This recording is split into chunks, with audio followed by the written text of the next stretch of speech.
warahmatullahi wabarakatuh. Kembali lagi bersama saya Ang Kurniawan. Kali ini kita akan membahas materi tentang komponen bahasa dalam bahasa Inggris beserta dengan pengertiannya. Oke, langsung saja kita menuju kepada pembahasan. Oke, sebagaimana kita ketahui, language is a system of communication, atau bahasa adalah sistem komunikasi yang mempunyai function untuk sebagai alat komunikasi. Dan sebagai alat komunikasi, bahasa penyampaiannya dengan berbagai cara, diantaranya dengan lisan, bisa juga dengan writing, tulisan, atau juga dengan sign atau tanda. Nah, di samping itu, di dalamnya terdapat banyak komponen bahasa. Di sini sudah saya jabarkan. Ada 6 komponen bahasa, diantaranya ada phoneme, morpheme, word, phrase, clause, and sentence. Kali ini kita akan hanya membahas tentang pengertiannya saja. Untuk lebih spesifiknya akan dibahas di pertemuan-pertemuan berikutnya. Pertama, phoneme. Phoneme bisa juga kita artikan sebagai letter atau huruf.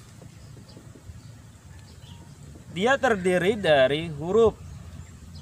Misal, kalau dalam alfabet ada huruf A, ya, atau A, B, C, dan sebagainya. Dalam bahasa Arab ada juga A, Ba, Ta, Sa, dan sebagainya. Dalam bahasa Jawa ada juga anacaraka, ya.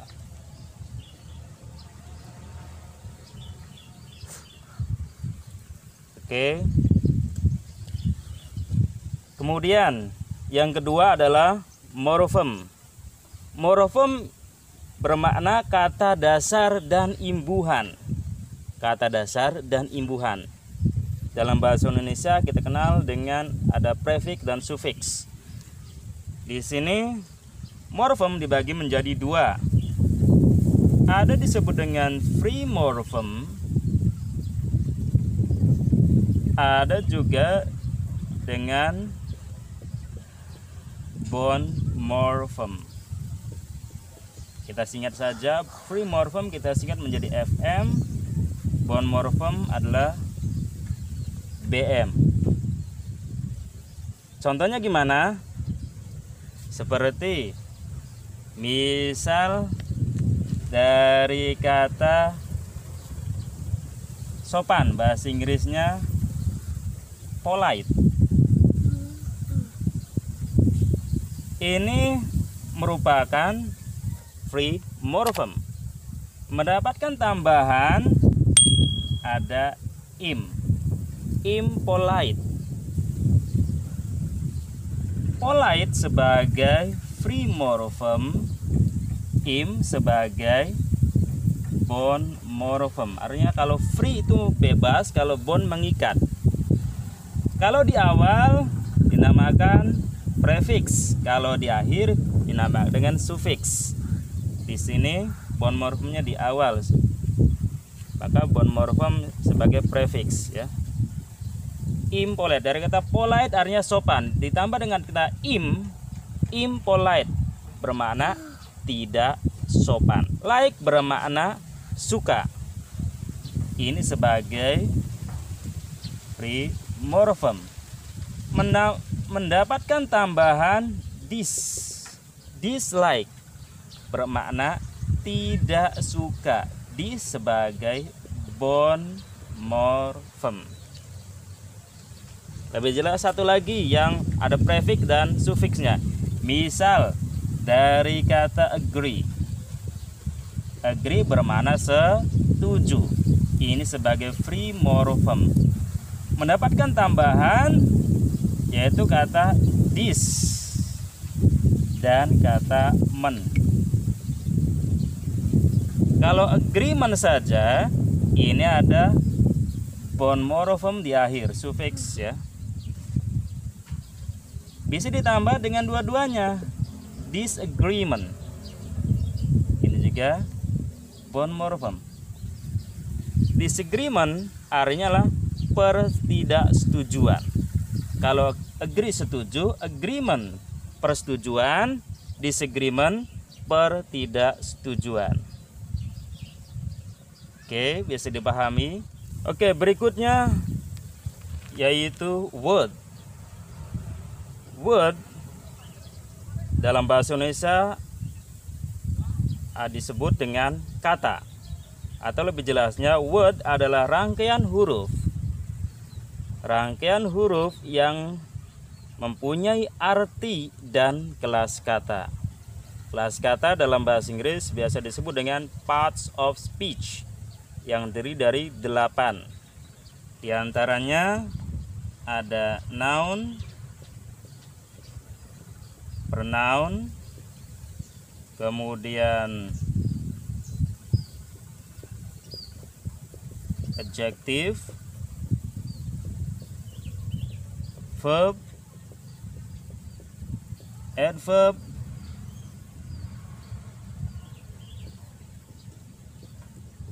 preposition, conjunction, dan interjection atau exclamatory word. Noun bermakna kata benda. Contohnya yaitu misalnya chair, atau bisa juga pekerjaan, student, atau nama hewan, tiger, dan sebagainya. Pronoun merupakan kata ganti. Di video sebelumnya sudah saya bahas, seperti kata my, your, mine, yourself, ourselves, dan sebagainya. Adjective, kata sifat, juga sebagian sudah saya jelaskan, seperti smart, beautiful, angry, hungry, dan lain sebagainya. Verb bermakna kata kerja. Contohnya study, work, drink, eat, dan sebagainya. Adverb kata keterangan. Contoh, ada keterangan waktu, tempat, dan cara. Misalnya yesterday, keterangan waktu. Kemudian tempat, in the school. Kemudian keterangan cara, by bicycle, dengan sepeda. Oke. Kemudian preposition, kata depan. Contohnya ada in, ya, in front of, on, dan sebagainya. Conjunction sebagai kata sambung atau penghubung. Contohnya and, or, nor, dan sebagainya. Interjection atau exclamatory word, kata seru. Contoh wow, hey, dan sebagainya. Oke. Berikutnya phrase. Phrase adalah rangkaian kata yang mempunyai makna dan bisa berdiri sendiri, tapi tidak berpola subjek dan verb. Contohnya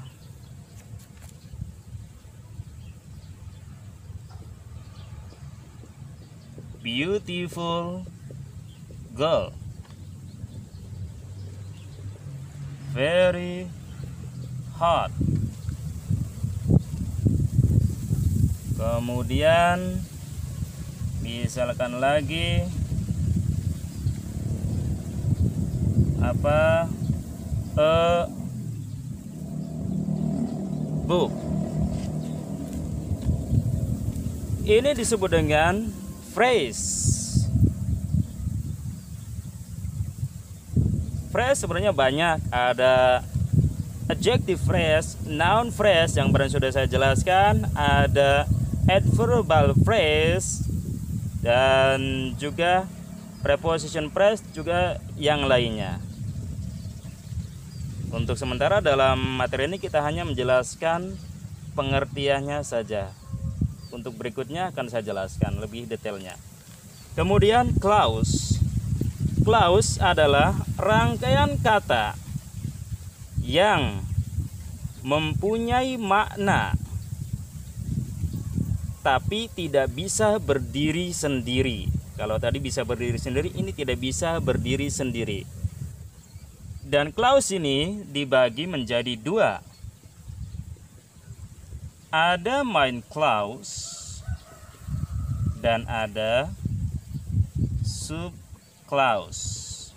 Main pokok, sub sekunder. Contohnya yang main clause.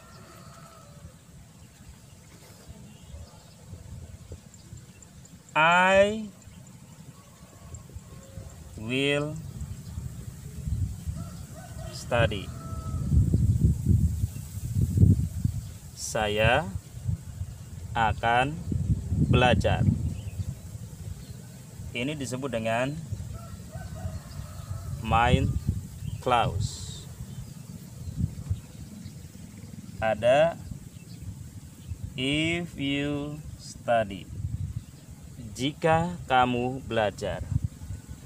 Ini disebut dengan sub clause. Ini terdiri daripada subjek dan verb. Kalau ini diikuti dengan conjunction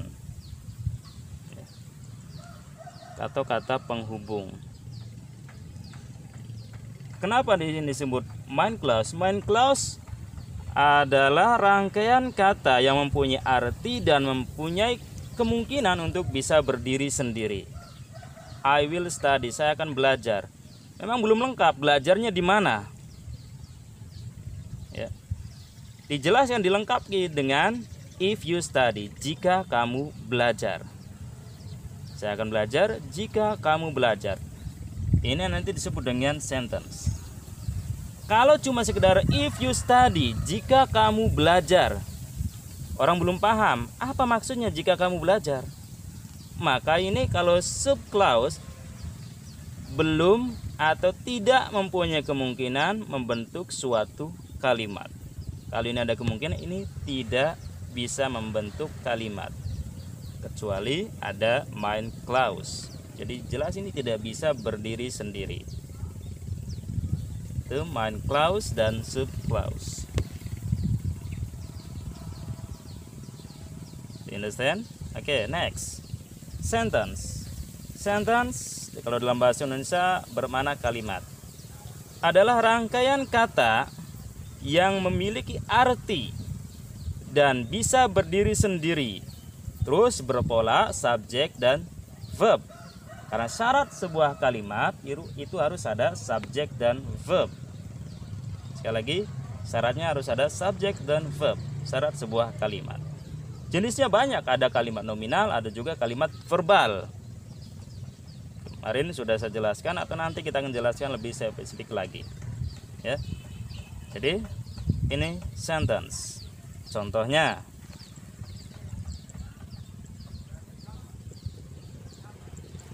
I eat a mango. Saya makan sebuah mangga. Subjek, verb, objek. Ini sudah menjadi sebuah kalimat yang utuh. Saya makan apa? Makan sebuah mangga. Ini disebut dengan sentence. Ini juga kalau disatukan menjadi sebuah sentence atau kalimat. Okay, I think enough. I think enough our material today.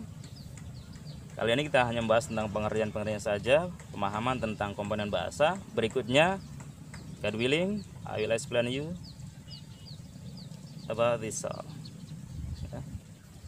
Oke, itu tadi materi yang sudah kita bahas tentang komponen bahasa beserta dengan pengertiannya. Jangan lupa setelah melihat video saya, apabila Anda suka, tekan tombol like, juga subscribe, dan tekan tombol lonceng notifikasinya agar bisa mendapatkan video-video saya berikutnya. See you next time. Assalamualaikum warahmatullahi wabarakatuh.